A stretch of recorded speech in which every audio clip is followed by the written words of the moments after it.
All right, guys, welcome back to JK Rants and Reviews. I'm John. This is Caleb. Today we're going to be talking about Spider-Man. Batman and Robin. I think you missed the memo. No, we're going to be talking about Spider-Man Far From Home.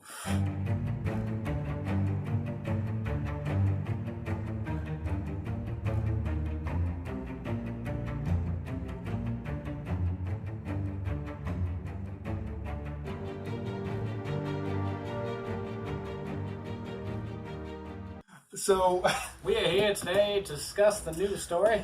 anyway, Spider-Man Far From Home is what we're going to be talking about today. We're a little bit late. Yeah, we were on vacation. Things are crazy. 4th of July happened. 4th of July, yeah. So anyway, this is a really good movie to come in after the Endgame. I feel like. I mean, it's kind of lighthearted. It's a teenage story. It's back to basics a little bit. The world's not truly in danger. Like this, you know what I mean? It tones everything down nicely and has a nice backstory. He's gonna be mad. It was a good installment. It was well timed. It also knew what it was. It knew that it had to fall after Infinity Wars, and that is going to be tough to do. However, I saw lots of room for improvement. Oh, I liked it. I don't really see. I didn't have a problem with really. I don't think I had a problem with anything. I thought the Spider-Man was beefed up a little bit more. You know, he's fought Thanos a couple times. He has learned his powers a little bit more. He's relying more on himself than Tony suits. There is a part of that. That was my personal favorite part of the film. I will say that. I was very happy to see that. So it's nice to see a more confident superhero, but he's still struggling with, being a teenager and possibly in love. And, he's just been through a lot and he wants a vacation. Yeah. And so I feel like they balance that pretty well. And he is a little messed up from the events of the Infinity War and Endgame. Cast, great job. Cinematography, great job. I was actually,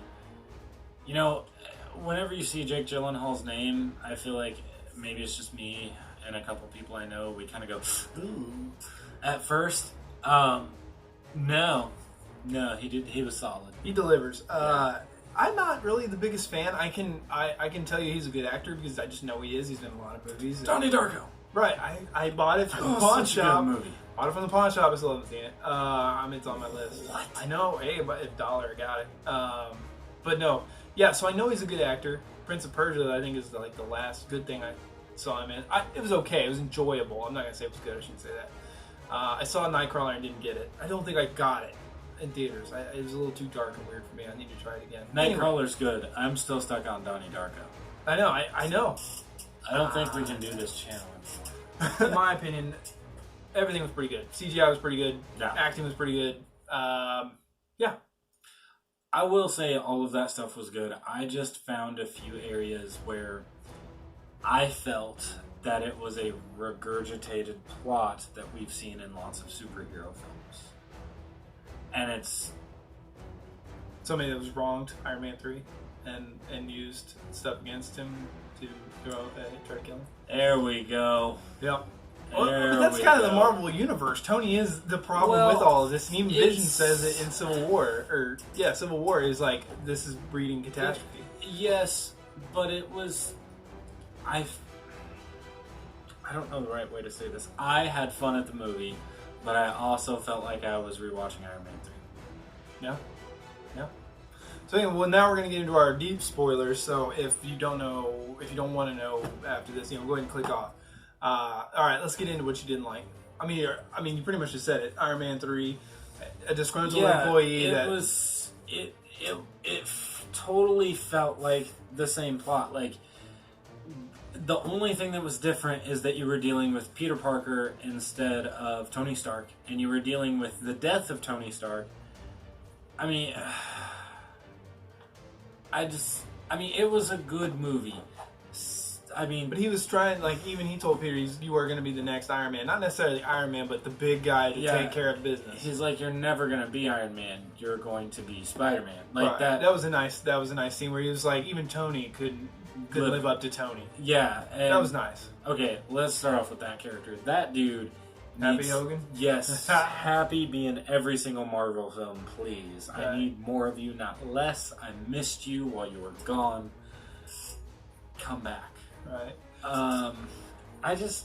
I felt like there were a few things that were amiss, and the more and more that I sat on it, I liked the first Spider-Man in this Marvel universe better. Woo. Which, I mean, is Michael Keaton. I mean, Michael Keaton's fantastic. No, but for me, okay, so Spider-Man in Civil War fights Falcon for a second and webs him up in the engine. He's done. Wasn't that big of a deal. And in the first movie, he's going up against the Vulture, which was really done well by Michael Keaton. But the fight scenes just, it seemed like Spider-Man couldn't do anything right. Didn't have a clue what was going on. The suit almost got more in his way than helped him. And he wasn't like up to date with his spider senses and all this other stuff, even though he'd been doing it for a little while. I just didn't feel like the Vulture was a big enough villain to handle it. I know the Shocker was in there and, you know, some other stuff and the other gang members. I just didn't feel like that was a big enough villain to... Spider-Man's big time, strong, fast, all that stuff.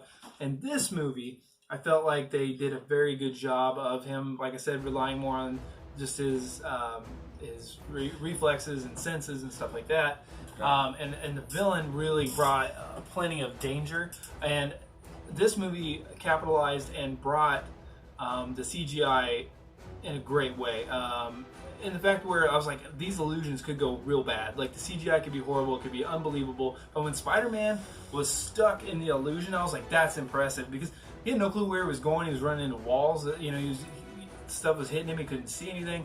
I think that was done really well. And then at the end, when Jake Gyllenhaal's just in the caption suit, and he's got the bowl over his head, and he's just, I thought that was really cool. He's not in full suit. Like, he literally, you know, is still, I don't know. He's not like a real villain. He's just using the technology. Dude with drones. And I thought that was fantastic. The only thing I want to say that I think was a negative was the danger, because he had like thousands of drones, it seemed like, and like he was like, attack Spider-Man, attack him now, everything, shoot at him, and like machine guns off of all these things aiming at Spider-Man down a narrow hallway, and he's like flipping through the machine guns. No, come on guys, like let's tone it down a little bit. I don't know how, but no, like he would have died 16 times. Like I love Spider-Man, but he would have died. That's one of my problems there too. It needed to be toned down. Yeah, I mean, 100 it looked cool, and it made me think of every time that you play a level 18,000 times to try and beat it on any video game ever, and you're like, you know what, I quit. It was a cool scene though. He's like, trust his Peter Tingle. Peter Tingle. And then he stops him. Should we talk about the Peter Tingle? I mean, everything's said in the movie. It's great. I mean, I want them to go Spidey sense just because it's cooler, but it was done well. The part that we were referencing a few minutes ago is that he has a moment where he cannot rely on Tony's tech in his suit, and he has to rely on his Spidey senses, and there's nothing else helping him. Like, he's got to make it through all this, and it's finally seeing him do this in this franchise, whereas before it's him relying on the tech. Remind me of Bloodsport. When the guy throws the powder in his eyes and he's like, and he has to do it blind. I don't know. Sorry. Going back to some of the characters, like the love story was okay, wasn't obnoxious. Ned was funny with his love story because everybody knew somebody in high school that fell in love, and it was annoying, and they cast out all of his friends and stuff like that. But he was such a nice guy. You're like, man, do you, boo boo? Like, yeah, they did a good job with that one. Yeah, I just thought this was a step. For me, it was a step up. Yeah, and I like the new suits. I like Nick Fury was a bit of a downgrade because he was, spoiler, he was a Skrull. And I like that he wasn't perfect because he wasn't Nick Fury. Nick Fury's doing something else, which I'm sure will play in Captain Marvel. Okay, I will say, for a movie that came out that was going to make or break the Avengers follow-up, they did a good job. Like, if they would have done a few things differently, they totally could have tanked what was going to happen in the Marvel Cinematic Universe next. Yeah. They did not do that. And good job. But I still think rehashing all of Iron Man 3 just for... But I did kind of like the throwbacks. That, like, a couple of them, like, he was from Civil War, and that's the illusion technology. That's awesome that they used that, because I was like, kind of part of me was wondering if that was going to feed into something in the future. I should have put it to Mysterio, but and then they had the guy that Obadiah was yelling at, and they had a couple others that were in the background. So it was almost, it was a rehash, but I didn't mind it. I mean, what was your ranking? Oh, I have ranked a lot of the Marvel films a lot higher, and it's funny because when we started this channel, we had the thought that he was going to be more of the meh, and I was going to be more of the well. Right, because when you actually review movies, even though you your first reaction is like, "Whoa, I really liked it," you still have to break it down and be fair. You still have to say what you like and don't like, and you have to say, "I really, really like this, and that's why I just don't care that this is bad." There's a lot of give and take when you review movies. Papa John's pizza last night, well, he thought it was delicious, and I was like, "Well, I'll just keep this box because I have a couple Spider-Man things, but can't have this blocking it." It was a good film, but it had its flaws. I'm gonna go 6.5. What? What?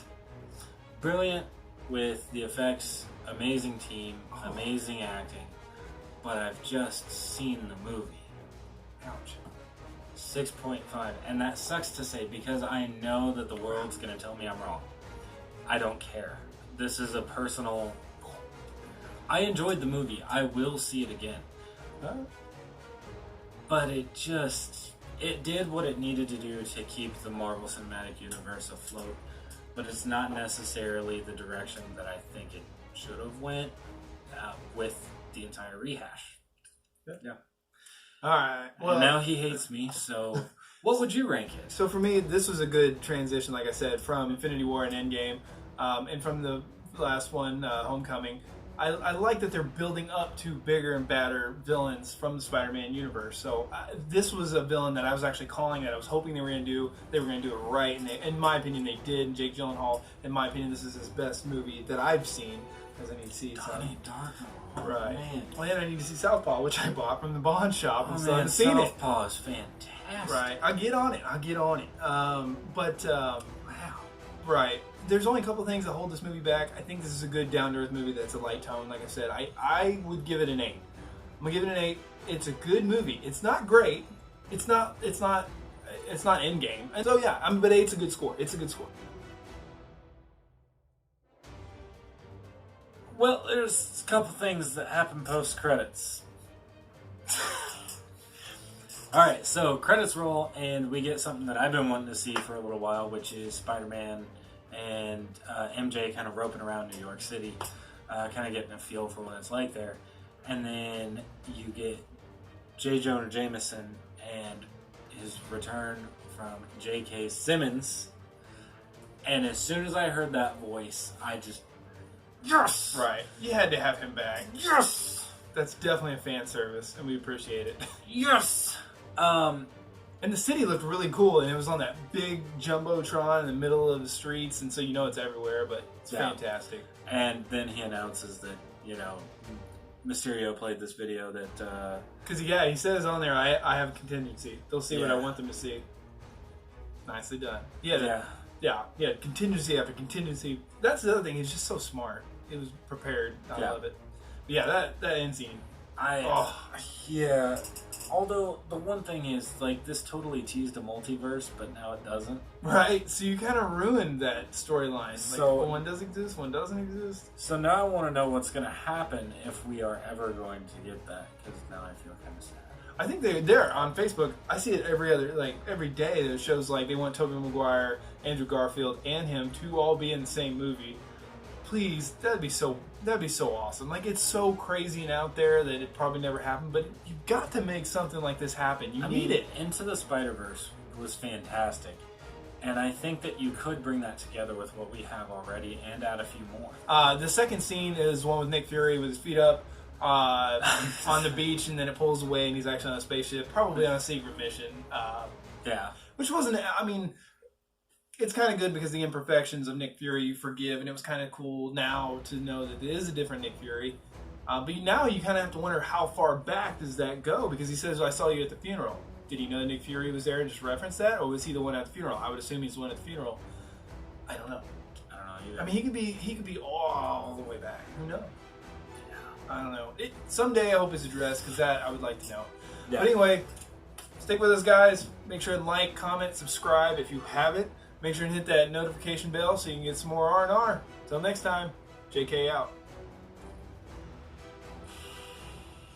Edith, even in death, I am the hero. That's amazing. It totally stole my thunder.